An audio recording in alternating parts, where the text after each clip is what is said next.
Olá pessoal, então mais um vídeo para o canal, mais ciência, menos achismo. E o tema de hoje é justamente o tópico 3. Lembra que vocês fizeram a escolha, né? Decidiram primeiro o tópico 1, que queriam saber como é que foi todo o meu processo para vir em Portugal. A questão do meu filho foi o tópico 2, né? Como é que meu filho é autista, como foi o processo dele na escola. E hoje eu vou fazer o tópico 3, que é justamente como é que eu fiz com que a banda musical do meu esposo, em poucos meses, tocasse nas melhores casas noturnas da cidade de Manaus, né, que é a cidade onde eu morava antes de vir para Portugal. Então, assim, a proposta do canal é justamente essa. É como eu já falei, não é um canal de imigração para Portugal, mas sim de uma imigrante, ex-funcionária pública na cidade de Manaus, né, Amazonas, região norte do Brasil, e que imigrou para Portugal aos 39 anos, larguei os 2 concursos públicos e hoje empreendo em Portugal. Então a proposta do canal é justamente essa, trazer temas voltados para Portugal, mas em muitos momentos eu vou trazer o meu contexto como, né, empresária, e que de certa forma pode ajudar vocês, sempre tentando trazer um embasamento, né, mais técnico, mais profundo, não uma coisa só na base do achismo, façam como eu fiz e que vai dar certo. Então a proposta é justamente essa. Antes de começar, eu quero mais uma vez agradecer a todos vocês. A questão do canal, eu não esperava um crescimento tão rápido. A proposta do canal nunca foi começar a fazer vídeo no YouTube para viralizar e ganhar dinheiro com o YouTube, até porque eu acho que é uma fonte de renda muito instável. A gente começa a pensar em fazer vídeos, produzir vídeos, só com a intenção de que qual é o próximo tema que eu posso bombar, viralizar para poder eu ganhar do YouTube. Não estou questionando quem faz isso. Tem muitas pessoas que criam vídeos no YouTube com essa intenção e tá tudo bem. Mas não sou eu, não consigo me imaginar criando conteúdos com esse foco. Então a minha intenção, quem está me acompanhando aqui há mais tempo sabe, que é trazer esse conteúdo mais profundo, algo que o Instagram não me permitia e que aqui eu estou conseguindo expor de uma forma mais profunda meu ponto de vista sobre comportamento humano, né, neurociência, um embasamento mais profundo do que só esses temas tão rasos que a gente está vendo aí na internet. E hoje eu quero trazer esse contexto mais empresarial. Como é que eu fiz com a banda do meu esposo? Então, assim, quando eu conheci o Lúcio, ele já era músico, ele e os irmãos sempre tocaram músicas. Eles imigraram do Peru para Manaus. Eu conheci toda a família em 2002. Nessa época, eu fazia faculdade de artes, então eu sempre fui envolvida com essa coisa, né, mais artística. E foi o meu primo, ele era coreógrafo oficial do Boi Garantido, né? Quem é de Manaus, quem é de Parintins, conhece, né, o festival folclórico. Eu era envolvida com os boi bumbás, fui dançarina de boi no grupo Ajuri, dançava. A Tony Medeiros era envolvida com esse universo do festival folclórico de Parintins, na minha cidade de Manaus. E aí o meu primo foi e conheceu eles tocando flauta andinas na rua para vender os CDs deles e achou aquilo muito bonito e convidou eles para fazer uma apresentação. Foi uma apresentação para mais de 20 mil pessoas na época. Eram apresentações bem grandes que tinha os currais do boi, curral do Garantido, curral do Caprichoso. Então, assim, ele sempre foi envolvido com música. Fui amiga deles durante 4 anos, sempre na base da amizade. E aí o que aconteceu? O irmão foi para, se eu não me engano, aliás, depois que eles saíram dessa coisa da flauta andina, eles começaram a trabalhar algo mais comercial. Então, para poder tocar nas casas noturnas, começaram a tocar salsa, merengue, rúmbia, começaram, né? E tiveram 3 empresários, se eu não me engano, 2 ou 3 empresários, e os 3 aplicaram golpe neles, né? E ganhava em cima deles e não repassava o valor. Era uma coisa bem chata. Pelo que eu sei, eu não conheço a história tão em detalhes. Só que o que aconteceu? Um dos irmãos resolveu morar um tempo na cidade de Castanhal, no Pará, interior, né, de Belém. E aí, quando ele voltou, foi justamente também uma época que o Lúcio terminou a faculdade, começou a estudar para concurso público, já que eu era funcionária pública, ele entrou também nessa coisa de, não, vou estudar para concurso, mas viu que não era a vibe dele, ser funcionário público, depois de estudar por um bom tempo e o irmão voltando, não tinha o que o irmão tinha que começar novamente, né, já que tinha voltado e já tinha família e a banda tinha acabado porque ele tinha se mudado, né, por um tempo. E aí me veio o estalo. Eu fiquei, cara, eles tocam bem pra caramba. Os 3 tocavam muito bem, as pessoas gostavam muito de ouvi-los cantar. Então, assim, eu via potencial na banda. E como eu já falei até em vídeos anteriores, né, pelo fato de eu fazer faculdade de artes, eu tenho essa sensibilidade de identificar quem tem talento. Eu sou péssima em cantar, eu não desenho bem, mas fiz a faculdade de artes, então é muito voltada para essa questão da história da arte, mas também da sensibilidade artística. Mesmo não sendo artista, mas eu tenho essa sensibilidade. O meu foco é mais empresarial. Eu sempre tive essa veia mais empresarial, mas eu realmente identificava o potencial. Então, foi daí que eu fiz, e é justamente isso que eu quero trazer para vocês. Como é que eu consegui fazer com que alguém começando do zero, em poucos meses, tocasse nas melhores casas noturnas? Primeiro, eu fiz a loucura de pedir emprestado na minha prima o cartão de crédito dela. Quem é do Brasil sabe que tudo que a gente vai comprar é parcelado e instrumentos musicais são muito caros, então assim, ela tinha um limite bem alto. Não recomendo fazer isso. Eu fiz porque eu via potencial neles e também porque eu já tinha toda uma estratégia montada de como é que eles iam ganhar dinheiro, a ponto que o primeiro dinheiro que entrasse já ia sendo para pagar a parcela do cartão. Então, assim, todo o instrumento musical a gente parcelou em um ano, em 12 meses. Eram instrumentos relativamente caros para a época, isso foi em 2015, 2014, 2015, por aí.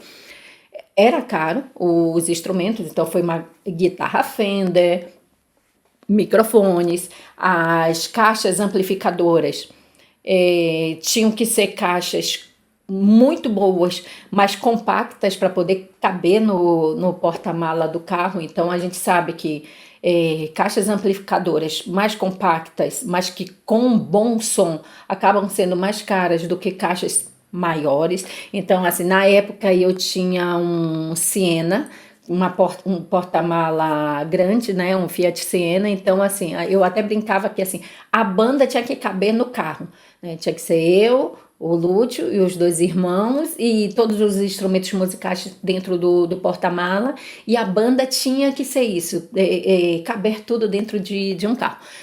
Comprei e eu fazia essa administração, que todo o dinheiro que entrava primeiro pagava-se o cartão e depois é que eles receberiam, né, dividiria entre os 3.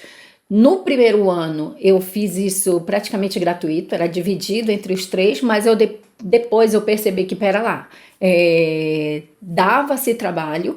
E também tem um porém, quando a gente faz as coisas de graça, as pessoas não valorizam. Então eu percebi que para eu ser respeitada e ser a pessoa, né, a pensar em toda a estratégia do grupo, porque eu que fechava os contratos, eu que ia atrás das casas noturnas, aonde eles poderiam tocar, pensava estrategicamente. Eu digo, pera lá, 10% de tudo que vocês ganharem é meu, 30, 30 e 30. Então, cada um ficava com 30% e eu ficava com 10% de toda, né, o que a gente ganhava. Então, esse era o combinado.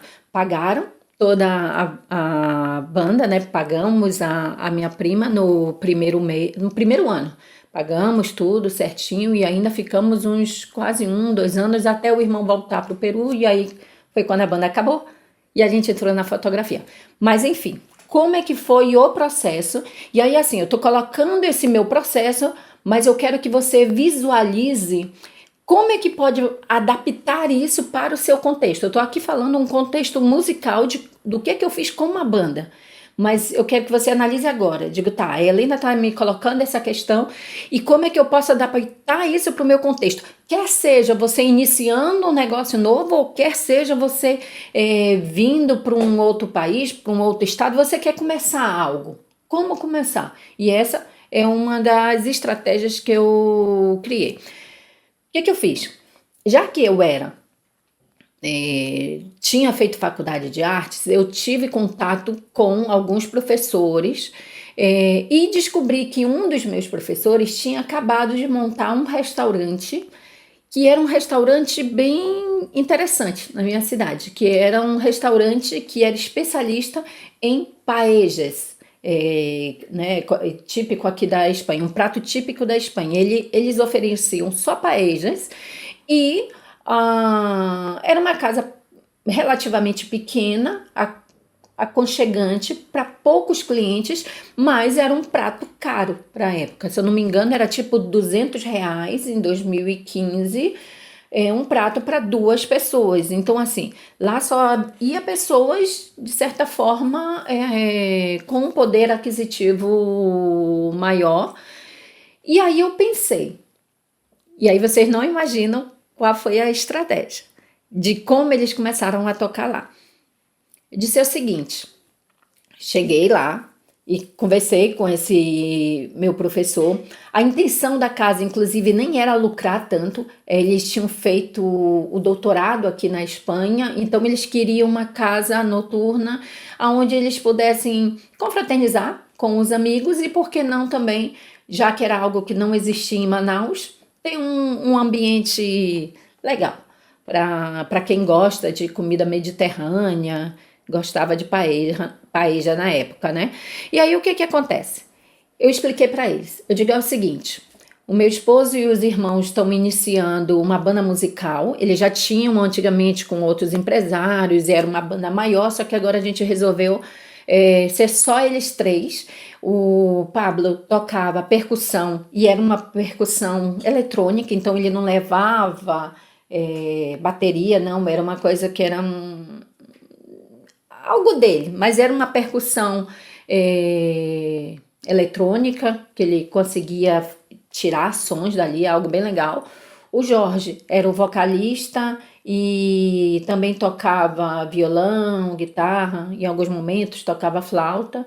E o Luiz, meu esposo, né, o Lúcio, ele tocava violão e guitarra. Então, assim, esses eram os três. O vocalista, o Jorge, o Lúcio e o Pablo. E aí eu expliquei para ele. É o seguinte, a gente vai montar todo o equipamento de som que temos aqui e vamos fazer uma apresentação de 1 hora gratuita. E se vocês gostarem do que vão ouvir, a gente conversa como é que vai ser a negociação. E não deu outra.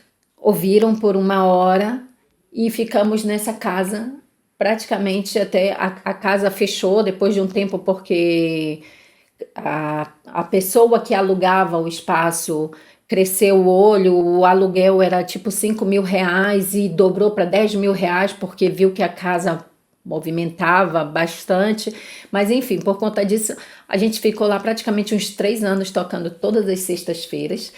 E eu repliquei isso em vários lugares. E era uma coisa assim, eu era muito cautelosa em quais espaços que eu queria que eles tocassem.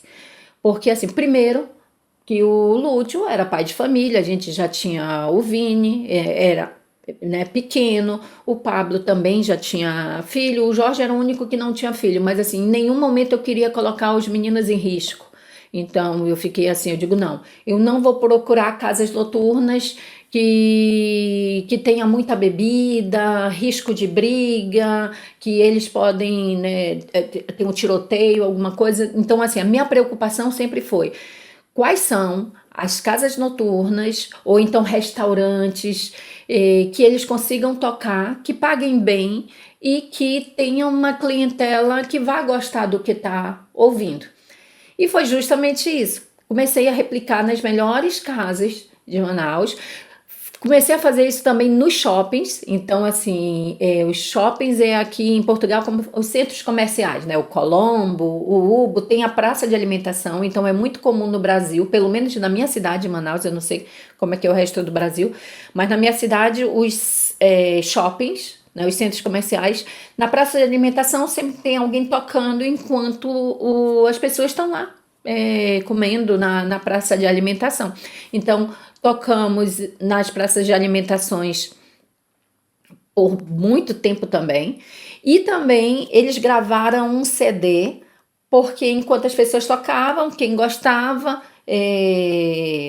comprava o CD. Então era assim que eles conseguiram levantar o dinheiro além dos contratos. E todos os contratos eram de longo tempo. Ninguém, assim, quem fechava com eles é assim, olha, toda quinta a gente tocava na casa tal, todo sábado, ou então um mês sim, um mês não, todos os sábados tocava na praça de alimentação de tal shopping, e ficava assim, era de certa forma um valor que eles recebiam mensalmente, que a gente tinha uma certa previsibilidade.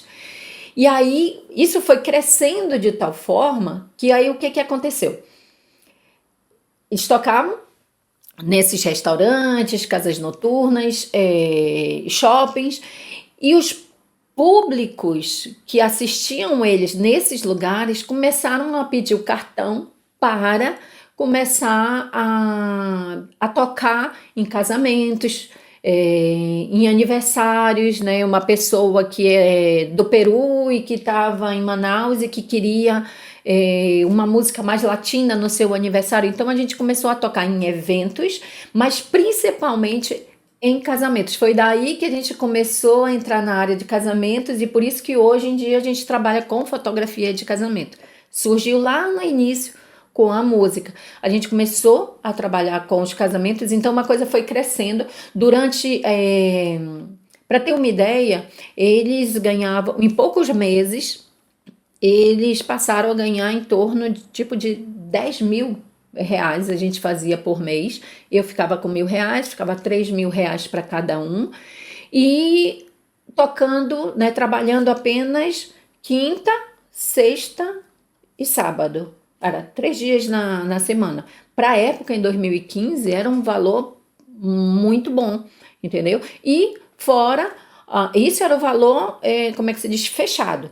Ainda tinha os contratos de casamentos que começaram a surgir. E o que era mais legal dos contratos de casamento? Que além de serem valores maiores, porque ele tocava por muitas horas no casamento, eles tinham algo legal, porque eles tocavam desde bossa nova, música popular brasileira, música popular amazonense, né? MPA, MPB. Aí eles iam para salsa, merengue, rúmbia, bachata. Então era uma mistura. E também rock nacional, rock internacional. Então eles conseguiram criar um repertório muito vasto, a ponto que eles passaram a ser uma banda que praticamente não existia nada em Manaus nesse aspecto, de uma banda que durante um casamento conseguisse tocar desde a hora que as pessoas estão lá comendo. No Brasil, a dinâmica dos casamentos são diferentes da dinâmica daqui de Portugal. Se vocês quiserem, eu posso até fazer um vídeo justamente quem quer ter essa visão de como é que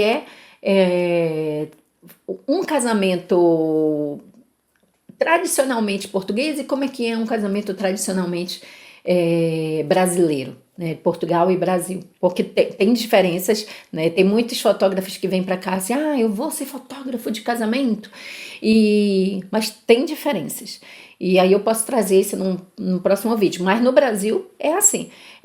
Enquanto as pessoas estavam lá comendo, né, eles tocavam uma música mais suave e conforme as pessoas paravam de comer, eles começavam a agitar e no final da festa já estavam lá tocando rúmbia, merengue, rock, era muito variado.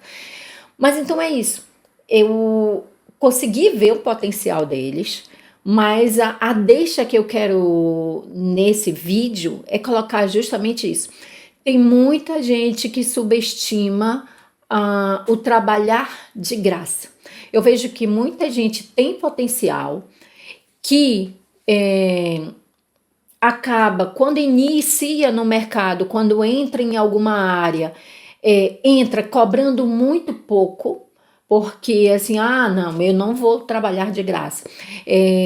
Algo que eu posso dizer para vocês não existe trabalhar de graça. Quando a gente trabalha em algo, quando a gente foca em algo, como no meu caso, que foi gratuitamente dar a cara a tapa e dizer, não, eles vão tocar por 1 hora, e aí a gente conversa depois. Agora, adapte para o seu negócio. O que você consegue, algo que você mostre que tem valor, para depois sim negociar. Pelo menos para mim, eu vejo que foi uma estratégia vital para entrar no mercado sem ser o mais barato. Porque uma vez que você consegue entregar valor, você a partir daí consegue negociar. Do que assim, não, eu vou cobrar baratinho, e aí conforme as pessoas vão me conhecendo, que eu vou aumentando. E assim, essa foi uma das estratégias que eu fiz com essa visão mais empresarial. Mas eu também fiz quando foi para o meu esposo, quando a banda acabou e ele foi para a fotografia, eu criei uma outra estratégia e que é completamente diferente dessa. Se vocês gostaram desse tipo de vídeo, onde eu mostro essa questão mais técnica do meu dia a dia, como é que eu fiz e como vocês podem adaptar para vocês, eu posso trazer também um vídeo só de como é que o Lúcio entrou na fotografia na cidade de Manaus e que também você pode adaptar para o seu negócio. E que foi completamente diferente dessa que eu fiz com a banda, ele e com os irmãos. E também uma outra estratégia que eu fiz completamente diferente, que eu posso também fazer um outro vídeo, foi quando decidimos vir morar para Portugal e como é que eu iniciei na área da fotografia, como a gente iniciou exatamente na área da fotografia aqui em Portugal. Por que eu escolhi o nicho de turismo de casamento e não o de fotografia de casamento? Tem diferença. Então, assim, a minha intenção é justamente essa. Eu acredito que, assim, eu tenho, de certa forma, uma bagagem para falar para vocês como é que eu fiz. Não estou aqui dizendo que é certo ou que é errado. Tem pessoas que têm estratégias diferentes, mas eu estou mostrando a minha estratégia que deu certo e que em todas elas eu nunca precisei ser a mais barata, a cobrar baratinho para entrar no mercado. Eu sempre pensei nessa estratégia de que vou fazer dessa forma porque quando eu cobrar, eu consigo cobrar um valor justo, que consiga cobrir os custos e consiga, né, ter uma certa qualidade de vida. E foi o que eu fiz com os meninos. A intenção era sempre procurar casas. Quando eu pensava nas casas, era questão de cuidado com eles, né, de não estarem tocando em ambientes perigosos, mas também estrategicamente eles tocarem em lugares que mais para frente as pessoas gostassem do que estão ouvindo e contratassem eles para festas particulares, para os casamentos, e acabou dando certo. Então, o vídeo era sobre isso. E, mais uma vez, quero deixar aqui o meu muito, muito obrigada. Continue compartilhando o canal. Quem gostou desse tipo de canal mais bate-papo, né? Como eu falei, você não precisa estar me assistindo para entender, você pode estar fazendo alguma coisa e ouvindo e vai entender na mesma. Mas se quiser assistir na TV, compartilha o canal. Se você está gostando desses temas mais profundos, algo que consiga te ajudar de alguma forma e ajudar outras pessoas, é o que eu digo, o canal eu vejo esse canal como um canal de desenvolvimento pessoal e profissional. Em alguns momentos, o que eu puder trazer que desenvolva pessoalmente, você se autoconhecer, conhecer um pouco da questão do comportamento humano. Eu vou trazer livros que eu leia e que eu perceba que assim, cara, esse livro tem tudo a ver com o que está acontecendo hoje em dia nas redes sociais, o que está acontecendo no mundo. Alguma forma contribuir com você. E a mesma coisa, esse meu conhecimento um pouco mais empresarial e o que eu puder te ajudar com esse desenvolvimento profissional, às vezes uma técnica que eu usei, se você aplica no seu dia a dia, pode ser que seja algo que, assim, às vezes vale mais do que um curso aí que você pagou de um guru e que não te atendeu e que aqui você consiga ter esse estalo, entendeu? E aplicar no seu dia a dia. Então, como eu sempre falo, não é um canal de imigração. Em alguns momentos eu vou falar de Portugal. Inclusive, eu quero dar um oi para os haters, né? E assim, é algo que não me afeta. Sempre vai existir haters. Quando eu fiz o vídeo falando do meu filho, eu recebi alguns assim coisas ridículas, que assim, tranca ele em casa, porque esse tipo de criança não pode estar solto. Então, assim, para mim é de uma ignorância que eu não consigo nem responder. E é aquilo que eu falo para vocês. Para mim, eu respeito o tempo de vocês e eu respeito também o meu tempo. Então, eu quero estar aqui para, de certa forma, contribuir e sempre respeitando o tempo de vocês, a inteligência de vocês, mas também respeitando o meu tempo. Então, alguns haters eu sei que estão lá e olha, para mim eu foco nas pessoas boas. E assim, vocês são 99%. Eu estou muito agradecida tanto dos brasileiros que estão acompanhando o canal, quanto portugueses que estão acompanhando o canal. Quando eu criei esse canal, eu nunca imaginei que eu seria tão bem acolhida em Portugal. Eu sei que em Portugal tem pessoas que sofrem xenofobia, que sofrem no país. Isso existe, a gente não pode negar. Mas eu nunca sofri. Nesses quase 8 anos aqui, eu nunca sofri. Eu não sei se é porque eu tive sorte ou porque eu não trabalho diretamente com o público, querendo ou não, a gente trabalha de casa, pela internet, com o público que está fora de Portugal. Eu vou em algum vídeo explicar exatamente como é que a gente trabalha, como é que a gente consegue se manter aqui em Portugal. Mas sim, eu trabalho para quem diz que assim, veio para ganhar benefícios. Não, eu vim para contribuir com o país.